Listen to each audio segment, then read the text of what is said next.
In this video, I want to go into more details about this brand called Fauré Le Page. Very specifically, I want to talk about the case that just concluded in 26th of March 2026, so it's about a month ago. And it is the Fauré Le Page judgment. The summary of this video is that do not buy Fauré Le Page, full stop. It is not a heritage brand. It doesn't have the quality it claims or assumes to have. Now, I want to go into more details about that. So I want to talk about the case first, then I'll talk about where the name 1770 comes from. It's all part of the case. And then I want to talk about how it moved from 1717 to 2009, and then my thoughts of the brand and moving forward. So what is the case? This case is the Fauré Le Page judgment by CJEU. So it's a court. It's one of the courts in the EU. And it is their position of it. Basically, it says that the trademark is misleading. So Fauré Le Page is one of these leather goods brands. They have a very similar design to Goyard, but it's not 100% the same. So there's still some differentiating factor. The key thing about Fauré Le Page is that underneath the name, there's this thing that says Paris 1717. That was a very striking thing to me when I first saw it the first time, because in the mall that I go to, there's Goyard at level 2 and Fauré Le Page at level 3. It's just on top of each other. As you're going up the escalator, you can see both of them.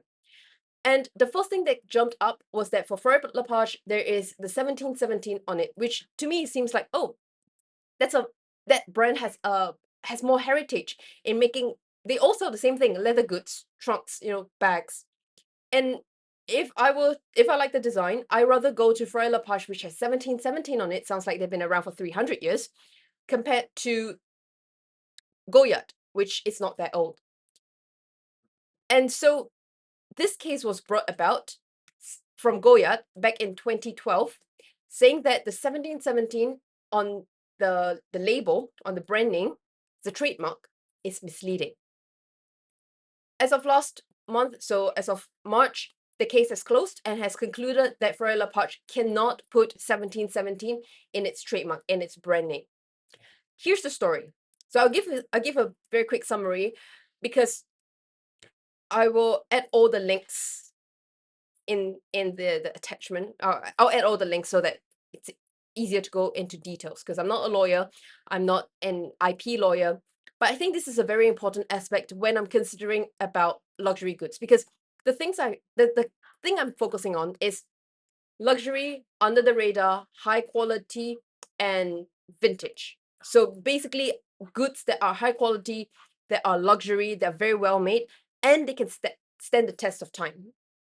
I like vintage because it can stand the test of time and it's impossible to buy anymore.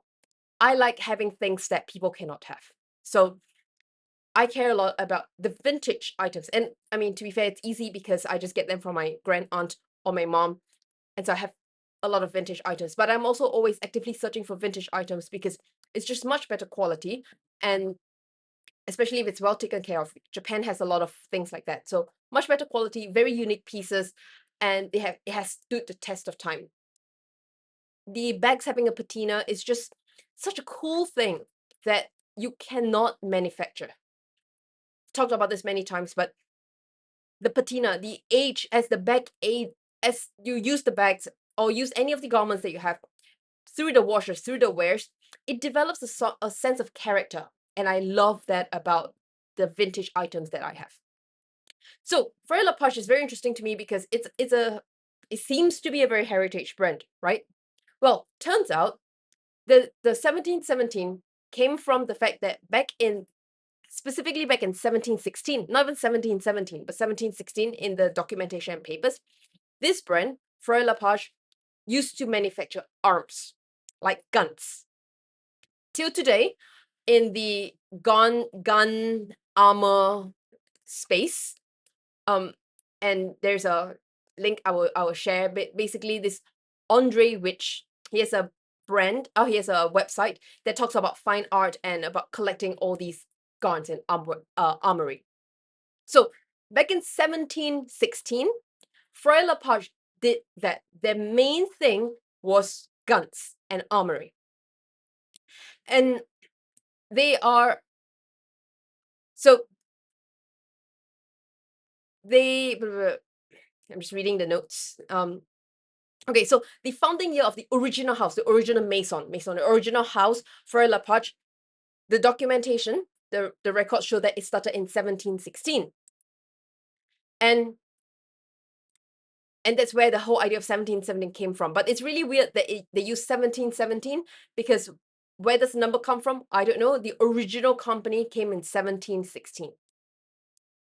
And the original Maison, it's firearms, right? It's armory, it's guns. And they received 2 royal warrants under King Louis XV. That means they manufacture firearms for the royal family. And it continued to be family owned until 1913. So, pretty good, almost 200 years of manufacturing firearms and being within the family. Now, then what happened? Well, then the brand, I guess by 1913, we were not using guns anymore. We're probably using more planes. And then they sold their brand name, the brand name, to another company. In 2009, the previous Dior executive, what is his name? Okay, so the former Dior executive, his name is Augustin Lefort de Bouffevin. I'm so bad at pronouncing French. My teacher was not happy with my French pronunciation. So anyway, the former Dior executive, Augustin, he bought the trademark in 2009. And then he transformed it to call it Fauré Le Page, so same name as the Maison, and then started to sell under this brand. So the key thing is that this brand, same name, okay? Originally, they did firearms in 1716. Got sold in 1713. Got sold to another company. And then a former Dior executive bought it in 2009 and reshaped it to start producing leather goods. So handbag, trunks, and traveling bags in 2009. Now, and then of course, there's a lot of details about that, but the main point is that the main court case is that they were using, number one, they can't use 1717 or 1716, 17, the date there, it's misleading, because if the date is just there without misleading or interpreting or misinterpret the quality or the heritage of the what they sold, if it's just neutral, that is fine. But because it gives the consumer an illusion that this is a heritage brand that focuses on producing leather goods since 1716 or 1717, that is misleading. That is misrepresentation. And so because of that, and this is the entire court case, and now heritage becomes a brand, right?